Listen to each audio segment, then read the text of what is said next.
أما بعد فأعوذ بالله من الشيطان الرجيم بسم الله الرحمن الرحيم هو الأول والآخر والظاهر والباطن وهو بكل شيء عليم صدق الله العلي العظيم. دروشی پڑھی اللهم صل على سيدنا محمد وبارك وسلم عليه. الصلاة والسلام عليك يا رسول الله وعلى آلك وأصحابك يا حبيب الله. الصلاة والسلام عليك يا رحمة للعالمين. الصلاة والسلام عليك يا شفيع المذنبين. حمد و صلاۃ کے بعد میں نے آپ حضرات کے سامنے قرآن کریم کی ایک آیہ کریمہ تلاوت کی ہے. اس آیہ کریمہ کا ترجمہ اور اس کے چند فوائد آپ حضرات کی خدمت میں پیش کرتا ہوں. وما توفیقی الا باللہ. ارشاد ہوتا ہے هو الاول والآخر والظاہر والباطن. وہی اول ہے، وہی آخر ہے، وہی ظاہر ہے، وہی باطن ہے. وَهُوَ بِكُلِّ شَيْءٍ عَلِيمٌ. اور وہ ہر چیز کو جانتا ہے. اس آیہ کریمہ میں اللہ تبارک و تعالیٰ کی 5 صفات کا بیان ہوا ہے. اول ہونا، آخر ہونا، ظاہر ہونا، باطن ہونا اور ہر چیز کو جاننا. یہ اللہ تبارک و تعالیٰ کی 5 صفتیں ہیں.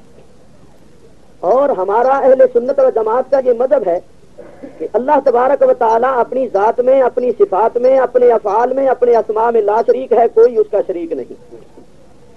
جو شخص اللہ تعالیٰ کی ذات میں یا اس کی صفت میں یا اس کے فعل میں یا اس کے نام میں کسی کو شریک کرتا ہے، ہمارے نزدیک وہ مشرک ہے.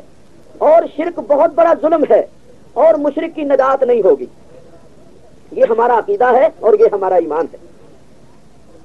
اللہ تبارک و تعالیٰ اپنی ذات و صفات میں لا شریک ہے اور ہم قطعاً کسی کو اللہ تعالیٰ کی ذات و صفات میں شریک نہیں کرتے. اور اس مضمون کو پیش کرنے سے پہلے میں 1-2 باتیں آپ حضرات کی خدمت میں عرض کروں اور امید کروں گا کہ ان باتوں کے سننے کے بعد آپ کو فائدہ ہوگا اور بہت سی الجھنیں آپ کے ذہن کی ختم ہو کے رہ جائیں گی. سنیے، اللہ تعالیٰ ارشاد فرماتا ہے ان اللہ بالناس لرؤوف الرحیم. بے شک اللہ تعالیٰ لوگوں پر رؤوف بھی ہے اور رحیم بھی ہے.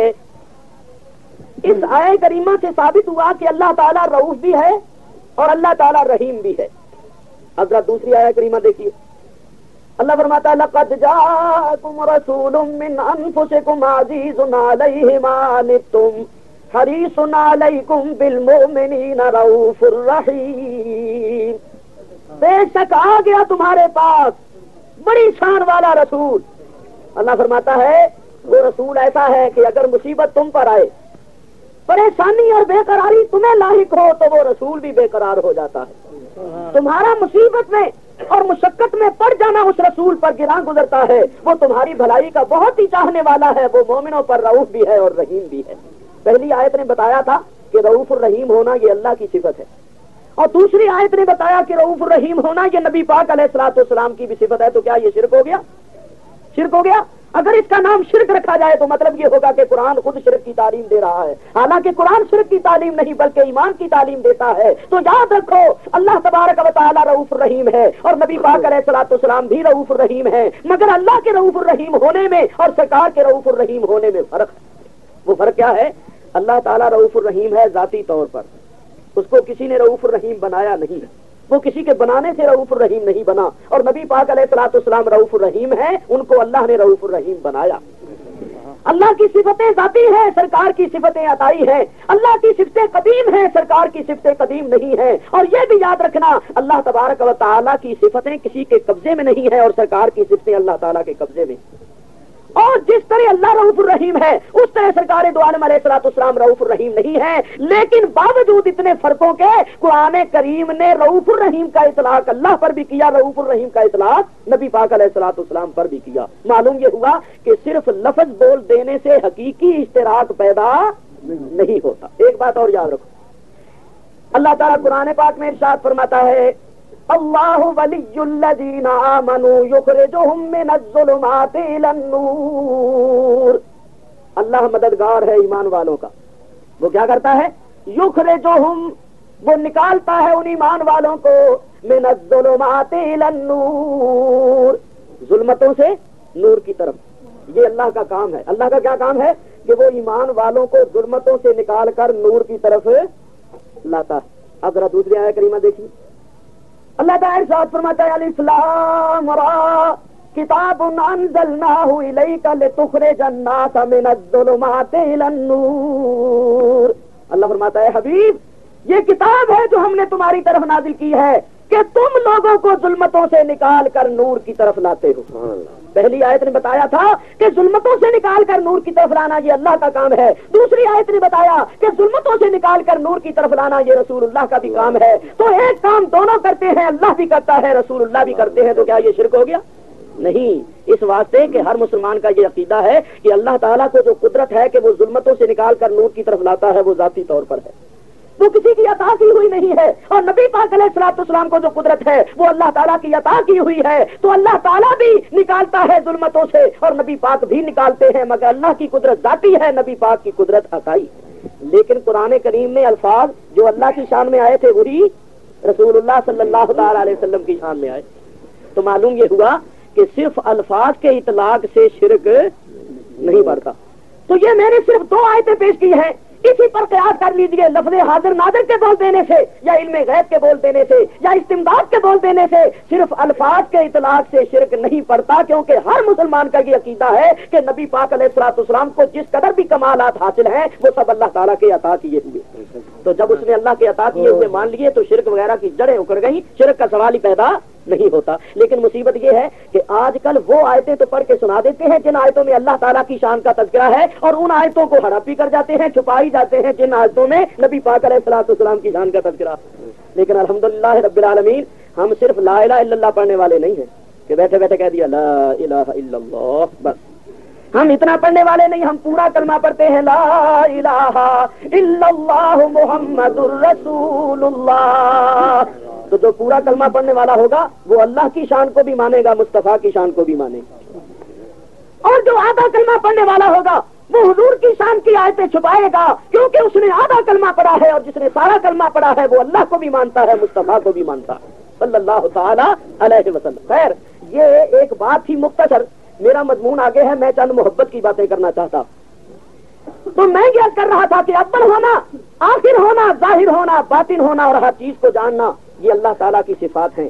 لیکن یہ یاد رکھیے کہ شیخ محقق حضرت مولانا شاہ عبد الحق محدث دہلوی رحمۃ اللہ علیہ جو یہاں مدینہ منورہ میں رہتے تھے اور جن کو ہر روز نبی پاک علیہ الصلوۃ والسلام کی حضوری ہوتی تھی، یہاں مدینہ منورہ میں رہتے تھے، تو ایک دن حضور علیہ الصلوۃ والسلام نے فرمایا عبد الحق ہندوستان میں جاؤ اور وہاں جا کر دین کی تبلیغ کرو، وہاں تبلیغ کی ضرورت ہے۔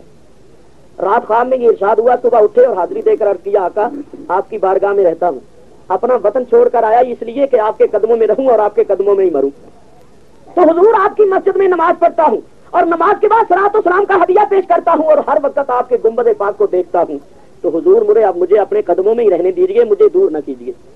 تو یہ التجا کی، فریاد کی۔ دوسری رات پھر سرکار دو عالم علیہ الصلوۃ والسلام خواب میں ملے، فرمایا عبد الحق ہندوستان جاؤ اور وہاں جا کر دین کی تبلیغ کرو، تبلیغ کی بڑی ضرورت ہے۔ پھر عرض کیا آقا مجھے اپنے قدموں میں ہی رہنے دیجیے، مجھے اپنے سے جدا نہ کیجیے۔ تیسری رات سرکار دو عالم علیہ الصلوۃ والسلام نے فرمایا عبد الحق تم جدا نہیں ہوو گے، یہاں تو ہمارے روضے کو دیکھتے ہو، وہاں ہمیں دیکھو گے، یا رسول اللہ یا حبیب، وہاں ہمیں دیکھو گے۔ حکم تھا سرکار دو عالم علیہ الصلوۃ والسلام کا، تیاری کر لی۔ شیخ صاحب خود فرماتے ہیں جب مدینہ منورہ کی حد سے باہر نکلا تو ہر روز نبی کریم صلی اللہ علیہ وسلم کی زیارت ہوتی تھی، ہر روز بلا ناغا نبی پاک علیہ الصلوۃ والسلام کی زیارت ہوتی تھی۔ ایسے علماء جن کو ہر روز زیارت ہوتی ہو ان کو حضوری والے علماء کہتے۔ تو وہ شیخ محقق مدارج النبوت شریف کے خطبے میں فرماتے ہیں کہ یہ آیہ کریمہ حمد خدا بھی ہے اور نعت مصطفیٰ بھی ہے۔ یہ آیہ کریمہ اللہ تعالیٰ کی حمد بھی ہے اور نبی پاک علیہ الصلوۃ والسلام کی نعت بھی ہے، کیونکہ سرکار دو عالم علیہ الصلوۃ والسلام بھی اول و آخر ظاہر و باطن ہے اور رب کی عطا سے ہر چیز کو جانتے۔ لیکن آپ کہیں گے کہ صاحب یہ تو شیخ صاحب نے لکھ دیا، ہم نہیں مانتے، تو آئیے میں اس کے متعلق ایک بات عرض کرتا ہوں۔